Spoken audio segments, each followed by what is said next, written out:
En la segunda parte, generalidades, vamos a ver algunos principios de gases que nosotros necesitamos describir como ley de gases ideales, que la vamos a requerir para entender pulmonar. Lo primero es la ley de Boyle.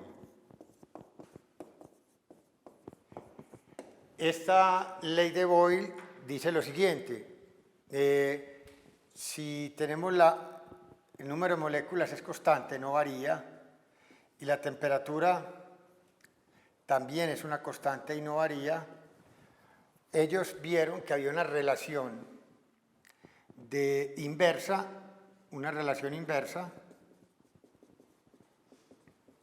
de presión y volumen.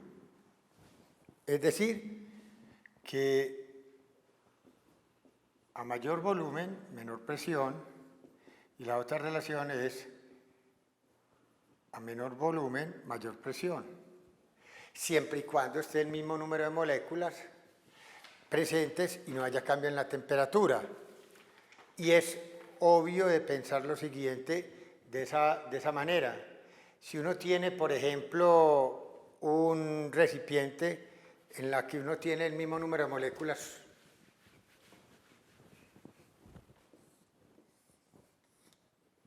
y esto ocupa, por ejemplo, 10 litros, y aquí hay 5 moléculas. Estas 5 moléculas golpeando a la misma temperatura que esta, póngale 37 grados, y supongamos que aquí el volumen se duplicó, que esto es 20 litros. Las mismas 5 moléculas van a quedar más espaciadas en este recipiente. Y al estar más espaciadas, la fuerza que hacen por unidad de área va a ser menor, y es lo que llamamos presión. Entonces, eso para nosotros es muy claro. Acá, en el primer recipiente, que había 10 litros, había una relación de una presión 1 para este volumen 1, y aquí había una volumen 2, y había una presión 2 que estaba relacionada con el nuevo volumen. Entonces, uno simplemente dice que si la relación P1 es inversamente proporcional a B1 y la relación P2 es inversamente proporcional a B2, correcto, uno también puede decir en términos generales que puede haber una relación, como el número de moléculas es constante en los dos casos, no varió, P1 por B1 va a ser igual a P2 por B2. Es decir, yo no estoy cometiendo ningún error porque el número de moléculas acá es relativamente constante. Y entonces ahí no hay ningún problema. Lo otro sería agregarle la constante de los gases que después vemos. ¿Qué aplicación puede tener eso? Uno puede tener aplicaciones de esto de la siguiente manera. Por ejemplo, uno le pueden decir que a una persona le encuentran un volumen pulmonar de, pongámosle, 6 litros. Usted tiene 6 litros de volumen en los pulmones. Entonces uno dice B1 es igual a 6 litros. Y se encuentra uno respirando al aire medio atmosférico a nivel del mar. Entonces P1 sería, por ejemplo, 760 milímetros de mercurio. Le dicen a uno después qué ocurriría en caso tal de que esos 6 litros tratara de hacer una maniobra de Valsalva a aumentar la presión intrapleural y a 860 milímetros de mercurio, y le preguntan a uno, ¿qué le va a pasar a B2? Entonces, obviamente, uno aplicaría la ecuación B2, correcto, en este caso sería igual a P1 por B1 sobre P2. Y eso nos da el resultado de 760 por 6 sobre 860, y nos da aproximadamente 5.3 litros. Obviamente es un resultado esperable porque ejercimos un volumen, una mayor presión, y como la relación es a mayor presión menor volumen, correcto, el volumen acá disminuyó. Esa es la primera ley de gases ideales que nosotros necesitamos para pulmonar. La segunda es lo que llamamos la ley de Charles. Y la ley de Charles es verdaderamente una relación, ley de Charles, es a n constante, correcto, y a presión constante, correcto, ¿qué relación hay entre la temperatura y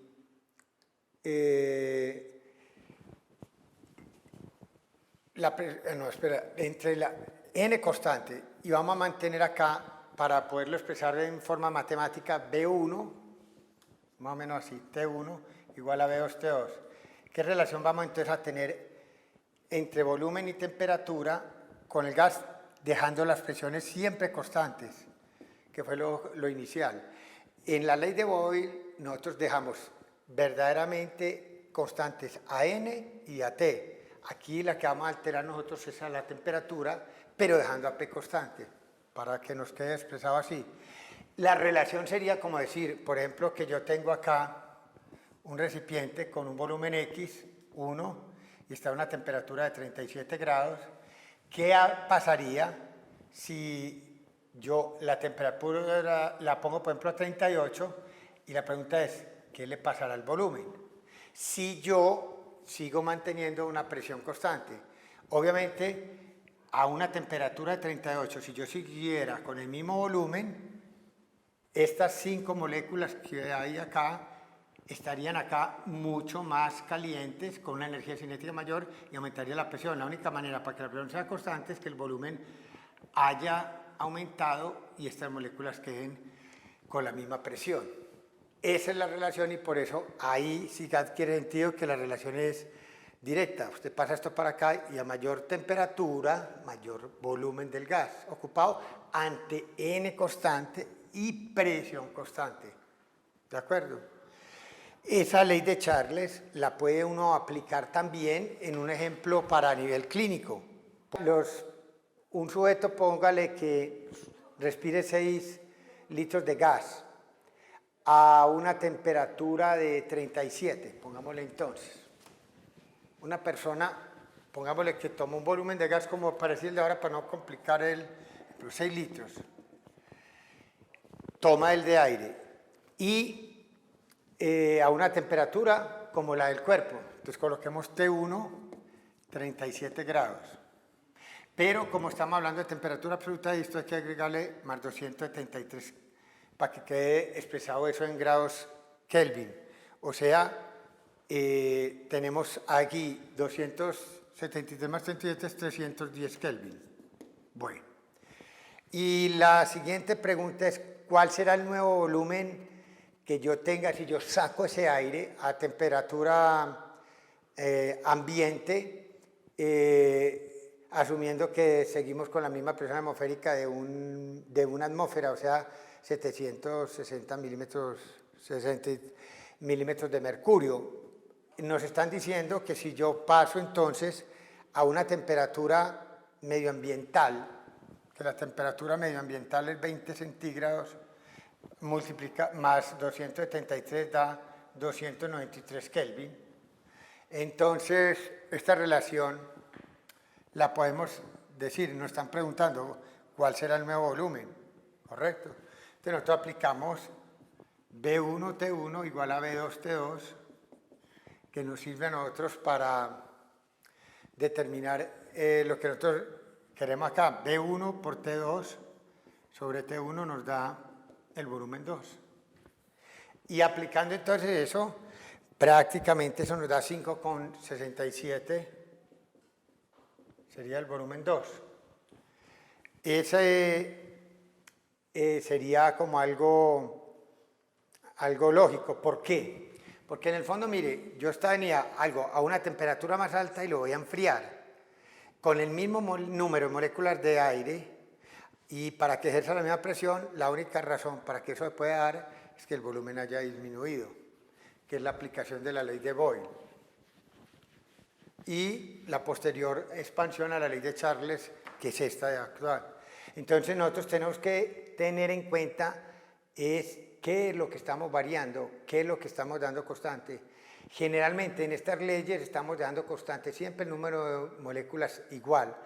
En Boyle cambiamos fue simplemente el volumen y qué le pasaba a la presión. En la ley de Charles es qué le pasa al volumen si yo cambio la temperatura dejando N constante y dejando la presión constante.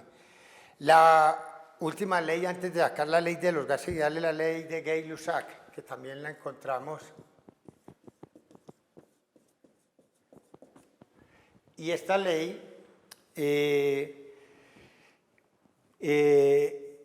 dice que la presión de un gas es directamente proporcional a la temperatura cuando el volumen y la masa permanecen constantes.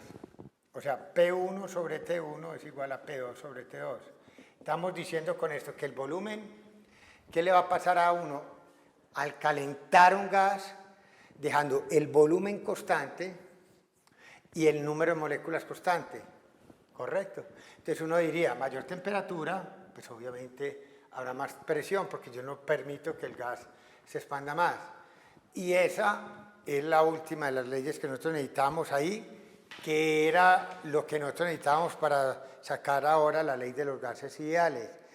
Nosotros podemos decir que, por ejemplo, le sacan una muestra a uno de sangre para determinarle los gases arteriales y le dicen que la presión que se encuentra parcial del oxígeno, porque quiero medir la presión parcial de O2 ahí, es de 100 milímetros de mercurio.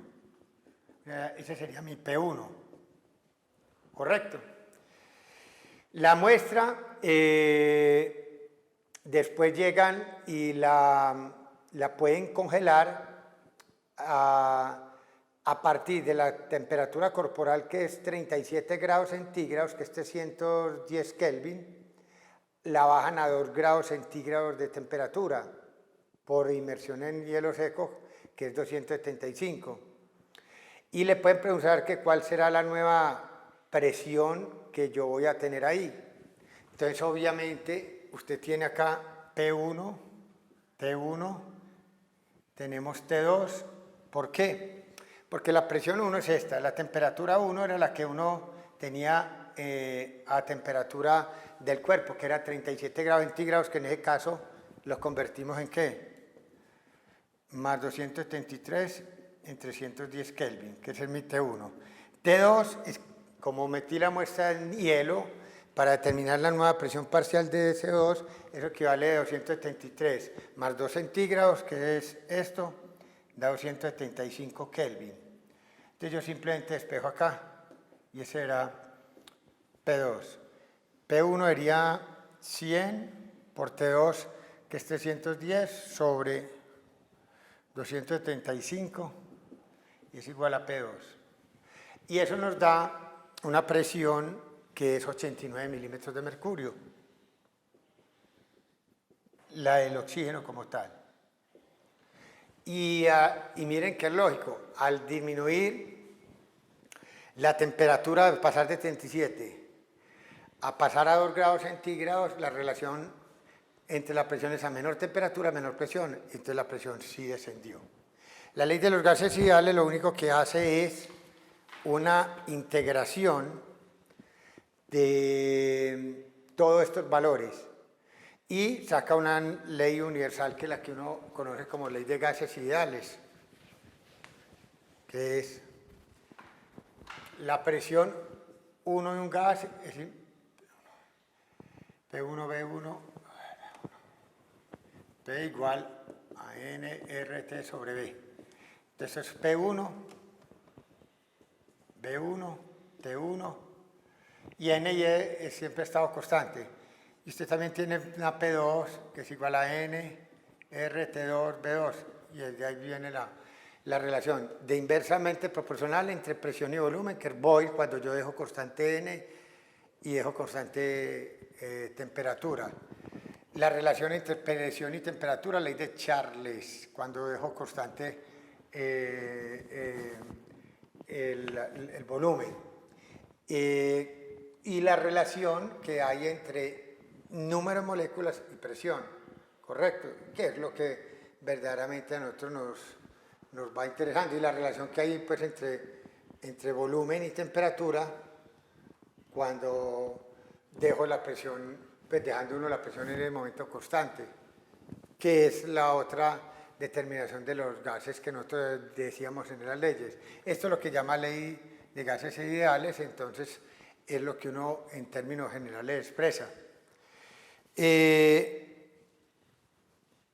Para ello, nosotros lo vamos a utilizar en los diferentes problemas que vamos a tener a nivel de pulmonar, sobre todo la ley de Boyle que la vamos a necesitar para la mecánica ventilatoria.